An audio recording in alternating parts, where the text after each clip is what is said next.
Welcome to the Winning Forecast, where the Gelding and I give you our 4 best winners for tomorrow's Randwick meeting. And Gelding, last week, a 50% win rate, 75% place rate. We're back in town. Well, back in town, Professor. Good afternoon to our listeners. A bit stiff last week, Professor. The place parlay.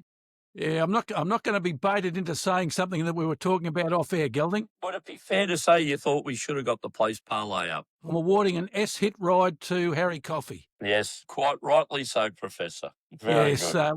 What could have been last week, Gelding, but look, we live and learn, and as we've said many, many times, that's racing. That's racing, but would have been nice to see the stewards follow it up a bit more. And they didn't. Well, and in any event, Gelding, 10 race card tomorrow, first at 11:30 a.m. Lucky that you and I aren't tipping in the first because I'd be having an early trip down to the TAB. The last at 5:50. Tell me, Professor.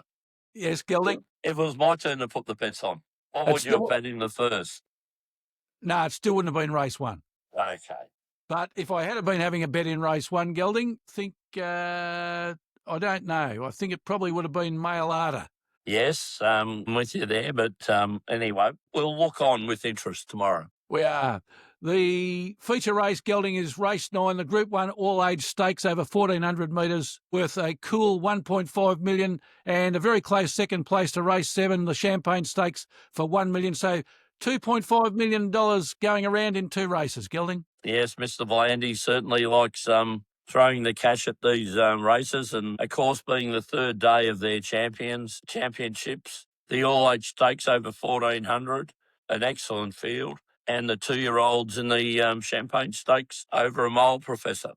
And 6 group races, 4 Group 3 races and 2 Group 1. So plenty of great racing at Randwick tomorrow. The tracks are good for the rails 7 metres out for the 1,000 metres to the winning post, and otherwise 5 metres out. It was out 4 metres last week.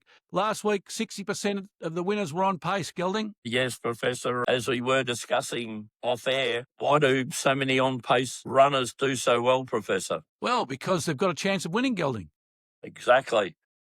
Rather than be behind and be 10 lengths off them. Yeah, it's always better to be on pace, I would have thought, Gelding. In any event, what are your 2 best bets for Randwick tomorrow? Professor, I'm going a bit later in the day, mid-afternoon. I'll be following the Waller McDonald steam train that's hitting these championships this year. So I'll be going race 6, horse 5, Travolta, to be ridden by J-Mac, trained by Waller. It's been thereabouts, Professor, and I think with the improvement in the track, that may suit this horse. Round about the 380, hopefully might drift out to $4. Probably not because of the J-Mac tax, but look, I think it can hit there over 2,000 metres and go very well. So that's race 6, horse 5, Travolta. I will then go to race 7, horse 1, Professor, Champion d'Italia. This horse won the sires last week, stepping up to the Champagne. Look, the form from the sires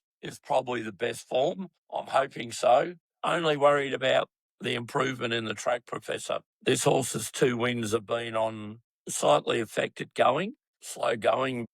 Look, it won so well last start. It's got a 50% win rate.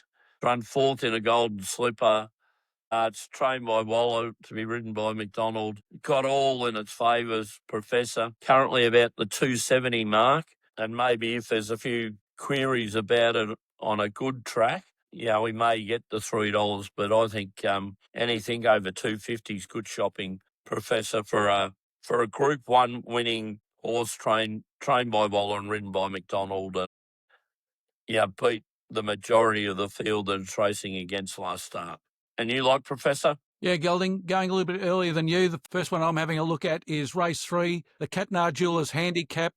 It's a benchmark 88 for 3-year-old and above, over 1,200 metres. I like in this race, Gelding, horse number 15, Grand Prairie, coming out of Barrier 1. Had 11 starts for 2 wins and 5 placings, so an 18% win rate, 64% place rate. A rise in class here for this written Tycoon colt, Gelding, but drops 6 kilos from its last start, and I do like that and take it into account. Ran in a Group 3 races last spring, so the trainer clearly believes this horse has the ability. Second in its last 2 starts, and it can improve. Gelding, terrific each way odds here, $6.50 and $2.40. Beautiful.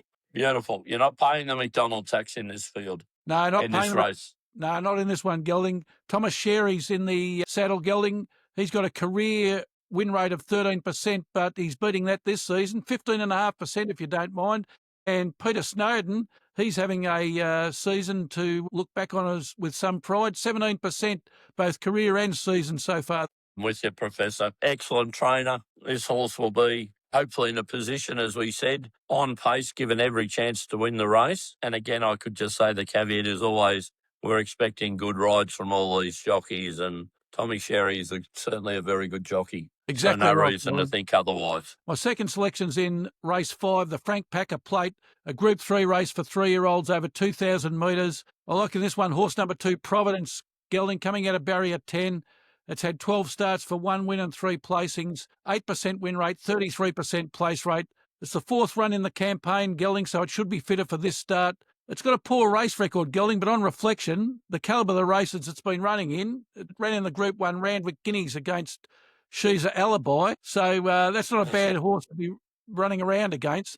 I think this race is more suited to its class and it should go well. Paying the McDonald tax in this one, Gelding, McDonald and Waller, but $7.240. So again, good each way odds here. I like it, Professor.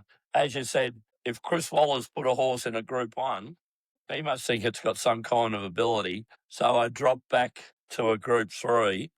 I certainly like it, Professor. So my 2 for tomorrow's Randwick meeting, race 3, horse 15, Grand Prairie, and race 5, horse 2, Providence. Now, let's turn to the vexed Professor's parlay, Gelding. We should have got the place parlay up. Unfortunately, Autumn Glow in the Queen Elizabeth Stakes ran third, and there was no third dividend, Gelding. Yes, the bubble burst on Autumn Glow last week, but yeah, Professor, look, I thought I was going to hang on for second there, but just missed out. And unfortunately, you're going to tell me you got the next 2 legs up.